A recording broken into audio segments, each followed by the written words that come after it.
Hey everyone, welcome back to The Range. My name is Matt, also known as the Ammo Nerd, and people on Reddit don't like me saying this, but the king of 5.7 by 28mm, and that's exactly what we have today, a review, a long-awaited review for our Palmetto State Armory rock. You're getting a rock, and you're getting a rock, and even you over there, you're getting a rock. We've got rocks galore here. If you're a stranger to the FN57 space, it's been around since 1990. The FNP90 was the original incarnation of that gun for that cartridge. Soon after, FN released our FN57, and then, flash forward quite a few years, there wasn't anything else really commercial mainstream on the market until the Ruger 5.7 was introduced. And then shortly after, our Palmetto State Armory 5.7 Rock was introduced. And we had the Smith & Wesson M&P 5.7, and even now TSOS has a 5.7 handgun. One of the biggest hurdles with FN's offerings has always been our affordability. The FNP90 was always a $1,200 to $2,000 gun. The 5.7, depending on the model, was anywhere from $1,000 to $1,300 plus. Here enters Palmetto State Armory. They are known for pumping out all kinds of products in varying price ranges from, ultra budget to our, quote unquote mid-tier. They've got their Gen 3 Glock 19 clone, the Dagger, and our PSA 5.7 Rock is no exception. Most of our various 5.7 Rock models run anywhere from $399 to $599 depending on the options and release dates and the various colors and threaded barrels options that they have. And now a word from today's video sponsor. Our sponsor for today's video is Venture Surplus. When I was little, we used to have an Army surplus store in town. I still have the USGI wolf scarf from there, and my son loves playing with my camo paint kit. I've always wanted a pair of those sweet Mickey Mouse boots as well. Whether you're after nostalgic pieces or serious field-tested gear, Venture Surplus has you covered. Their catalog is massive, that's what she said. Base layers and clothes up the wall, first aid gear, and even those sweet inert grenades. And they're constantly adding new stock. But don't wait too long, their inventory does rotate. What you see today could be gone tomorrow. What sets Venture Surplus apart is their commitment to quality. They have the best grading system in the industry, and their team knows the gear inside and out because they've used it themselves. This isn't just for LARPing. It's proven in the field and ready for serious use by serious people. If my kid ever discovers Venture Surplus, he'll go broke stocking up on first aid gear and MREs. Thank you again, Venture Surplus, for sponsoring this video and providing the gear people need when it matters most. In full transparency, I myself purchased these 3 rocks over the course of the review with my own funds. One of them I think I paid full retail for, one of them PSA gave me a discount on, and I think the FDE one here I actually bought as a blend kit with the slide and frame separate and then put it together. I do have an active affiliate with Palmetto State Armory, and that means, that if I post a discount link somewhere or something, usually there's a tracking cookie in it and it earns me a sales commission. And I'm a little different than a lot of influencers. I'm not here to influence you. I'm here to give you guys information to make better buying decisions with the plethora of the 5.7 guns that are available now. You guys want hard data on which one you may want to pick up over, say, the FN or the Ruger or the Smith & Wesson. So I'm here to give you guys that data. Again, since we're here for the data, let's take a look at our basic specifications. Our length is 8.134 inches or somewhere thereabouts. Our width on our slide is pretty thin at 0.990 inches. Our height, including the magazine, is 5.297 inches. Our weight is 22.6 ounces without the magazine, or 26 right on the dot with our standard capacity 23 round magazine. This particular 4.7 inch model was the original one I purchased, and it has no cut for our RDS. We have barrel lengths from 4.7 to 5.2 inches threaded with a 1-in-9 twist barrel. As I mentioned, our magazines are 23+1, and I've been able to get 24 rounds in the magazine. There are +7 round extensions available aftermarket. There are many colors available, from black to flat dark earth to OD green to gray to copper. All the colors of the rainbow that you can imagine, they've done them in this particular gun. One thing that is different about our PSA Rock over some of the other 5.7 guns, it is striker fired. The frame is the serialized portion of our gun. We have our little serialized plate right there underneath the 1913 rail. As I mentioned, our price is available from $3.99 to $5.99 PSA. Constantly run offers on various deals.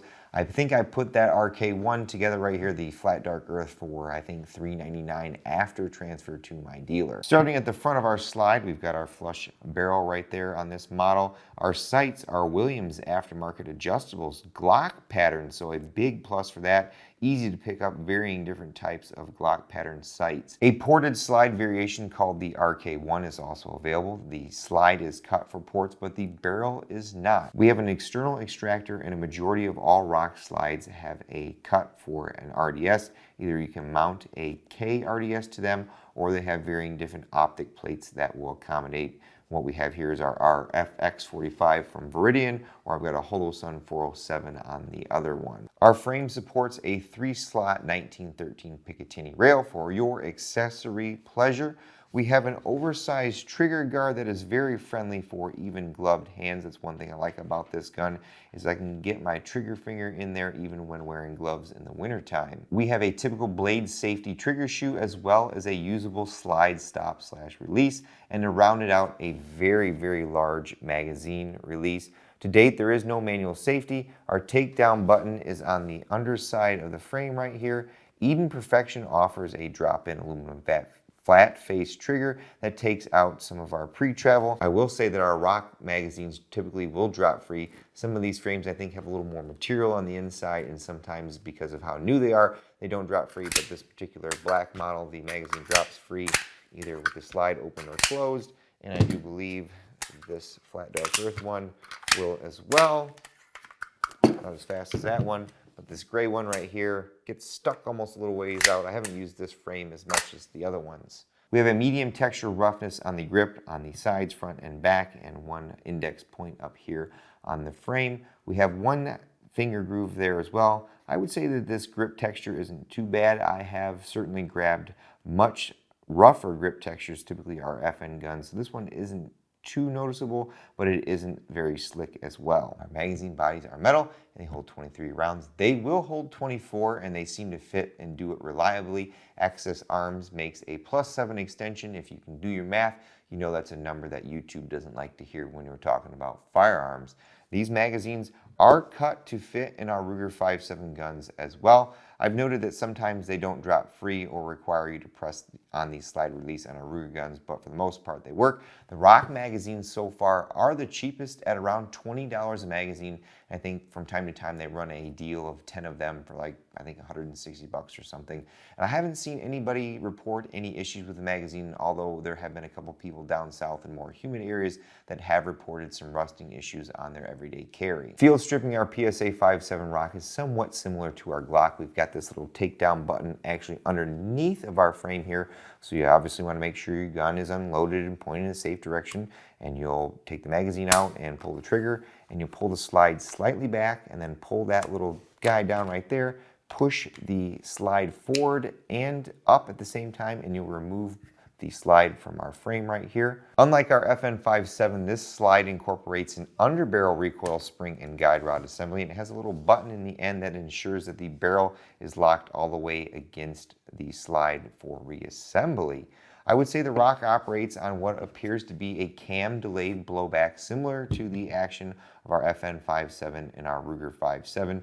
We have this little cam right in here. The barrel is not fixed, but it does not move as much as, say, your typical tilt action semi-automatic 9mm. After you've popped out your recoil spring assembly, the barrel just kind of slides out like that. You can see the mass of this barrel is thicker than that of our FN or Ruger offerings. It could be argued that it does dissipate heat better than those thinner barrels. As far as reassembly goes, just put your barrel right back in there, make sure it's pushed all the way to the back, take your recoil spring assembly and push it in the back there, make sure that little button is pushing on that lug, and then you'll take your frame and your slide and fit them together.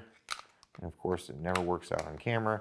And you pull that back like that, function check, and your gun is reassembled. So far with our 4 rock samples, yes, I said 4, but there's only 3 on the table. I'll get to that later. We've put approximately 2,900 rounds downrange to these guns. We've had a few malfunctions here or there, mainly related to, say, our colder weather and our weaker American Eagle or Fiocchi loaded 5.7 ammunition. I've read a few instances of our barrel chambers being out of specification and causing chambering issues or possibly some issues relating to firing suppressed. I've also seen a few people damage the striker housing. It's actually 2-piece plastic and obviously sits below the little holes cut for our RDS mounts, and usually what happens is someone installs screws that are too long and then they drive those down into that striker housing and they either break it or they actually bind it up so the gun doesn't want to work very well.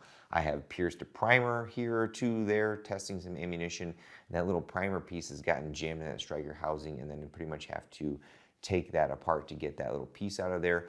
Only Elite Ammunition, to my knowledge, has broken one of the cams in these guns so far. Not sure how he did it, but he does run pretty high performance ammunition in his test guns. There's a lot for me to like on our PSA 5.7 Rock over some of the other 5.7 offerings that I've reviewed to date. I do like that it has a factory 1/2-inch threaded barrel. I don't need an adapter. There's ample shoulder and good quality threads on there, so I can attach different muzzle devices from, say, our Eden Perfection compensator to our suppressors, because I do enjoy shooting suppressed, and so does my son. I do want to note that when shooting suppressed 5.7 handguns, ideally you want to have a compromise by using a 22 caliber suppressor rated for 5.7 to keep the weight down. The Rock, in my experience, at least the samples I have, will cycle with cans up to 12 to 13 ounces depending on design, but stick to 5.7 rimfire cans. If you do use a larger 9mm can, use direct thread only. Using a booster on supersonic 5.7 ammo can increase the slide velocity too much and can cause premature wear on the gun. My samples run with subsonic loads, but remember to try to keep that system weight under 6 ounces. I have read that people using the flow-through cans don't have good luck with those. I think maybe we're not getting enough back pressure on that to cycle the action when it comes to subsonic. I feel we have a superior trigger to our other 5.7 offerings. While the pull weight is still a little heavy for my taste, right around 6 pounds from what I measured, the take-up is short, the break is pronounced for a striker fire, and the reset is very, very short. So here's our factory Rock trigger. There's your take-up. And then our reset. Very, very short reset. All the way out. So here's our take-up. Very, very short. Reset. Right there. No over travel. Very, very nice for a striker fire. The trigger dingish is not intrusive. I personally rank the Rock, then the 5.7, the M&P, and the Ruger last. The Eden Perfection improves on the factory trigger offer by cutting some of that pre-travel down, and I do have one of their offerings in our 5.7 gun, as well as Elite Ammunitions in another. And if I had to include all of that into who has the best trigger, including the aftermarkets, I may give a slight edge to that Eden Perfection in the 5.7, but I do think that this Rock currently is hard to beat. Factory red dot sight options. Since the slide is cut for Glock sights, there's no shortage of available options. A 407K will mount directly onto the slide, otherwise PSA includes our various mounting plates. Good ergonomics, i.e. this one fits my hand better. I like the Rock's contour on our frame a lot better than our other offerings. I would say that the FN comes in a close second. I do have medium-sized hands, so if you have small hands or large hands, one of these may fit better than the other. I will say that I personally feel the Smith & Wesson M&P has the worst ergonomics of our grip. It feels pretty much like a 2x4. Finally, it's hard to argue the price at which PSA sells these at. Like I said originally, FN sold their 5.7 in the $1,100 to $1,300 range. The Ruger came in at like, I think $599 when it first launched, and then PSA undercut them, and some of the options get to be around there. But if you're looking to get in the 5.7 game, and you want to spend more of that money on the ammunition, it can run anywhere from, you know, $20 to $30 a box. During COVID, it was like $75. So the ammunition does cost more than 9mm, But if you want to get that spread a little better and you like what you see in the rock, you can get one of these for $400 to $600, and then you can spend the other $400 on ammunition and be ahead over the FN. The only negative aspect that I can come up with for our PSA 5.7 rock is a lack of an ambidextrous, someone's going to correct me in the comments below, side release and a manual safety for those who are looking for one, as well as our 10 or 15 round restricted magazines for those weirdo states that have magazine bans. I will say one area of our 5.7 rock that I would like to see them improve is adding a full 1913 Picatinny rail all the way back to our trigger guard here. Depending on the accessory you're running, you could get these switches like for our Surefire closer to the edge of our trigger guard here if those rail slots ran towards the back a little more like they do on the FN 5.7. I can say PSA gets dogged on a lot everywhere online for their various products from their ARs to their AKs, but I think they hit a home run with our 5.7 rock right out of the box. As I mentioned, if you're looking to get into the 5.7 game, the rock will get you there without breaking the bank. I think the biggest pitfall to owning a 5.7 by 28mm gun is the lack of variety of ammunition. Now that has expanded over the years. Originally, we only had the SS-197 and the factory FN loadings from our SS-190 to 192 to 195, 198 LF, and I think FR-199, but I've never seen that on the market since COVID. You know, we've gotten Fiocchi to introduce their own line. Hornady is making their own brass and ammunition line, as well as PSA under their AAC brand, or however that whole conglomerate subsidiary works. I think AAC and PSA are separate companies, but AAC is actually producing ammunition in our 5.7, and they helped, I think personally, lower the cost per box of ammunition. You can get their VMAX, I think a lot of times, I think $25 for 50 rounds, and it's actually faster than our SS-197, and I think only rivaled by our Hornady VMAX Black. However, as of 2024, our high-performance ammunition is still limited to our smaller boutique offerings from, say, Elite Ammunition, on our weapon systems, or even Vanguard Outfitters. They have some of those really long copper solids that are smoking anywhere from 2,200 to upwards of 2,600 feet per second out of these handguns, and that's kind of where you get into that ideal wounding mechanism for our 5.7. We've got that rifle-like velocity in our long bullet that's going to tumble in that medium and provide us with hopefully some adequate penetration depths and good terminal effect. I'm interested in your opinion and experience with our PSA 5.7 rock. If you bought one and you've had some trigger time with it, I'd like to know in the comments below why you chose this over our other 5.7 offerings. Since I've taken a considerable amount of time to do this review, and I mentioned early on that there are 4 rock variants, hopefully I don't get in trouble from PSA for showing this on camera, but now we've got the Rock Compact in-house for review. This gun sports a 4.3-inch barrel and a chopped grip 21-round magazine.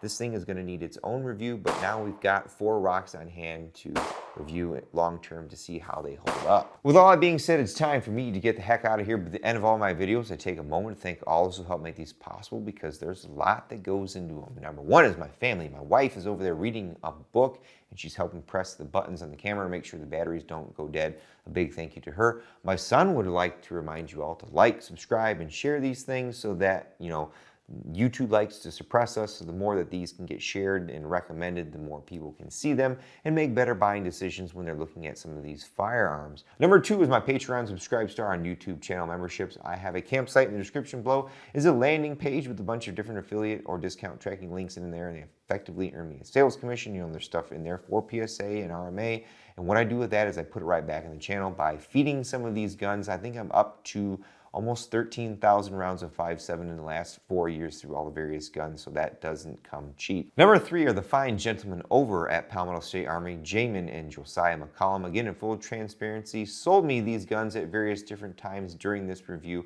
for either full price and or for a discount. And of course, number 4 is you all for watching. Until next time, I'll catch you at the range. Thank you again, Venture Surplus, for sponsoring this video and providing the gear people need when it matters most.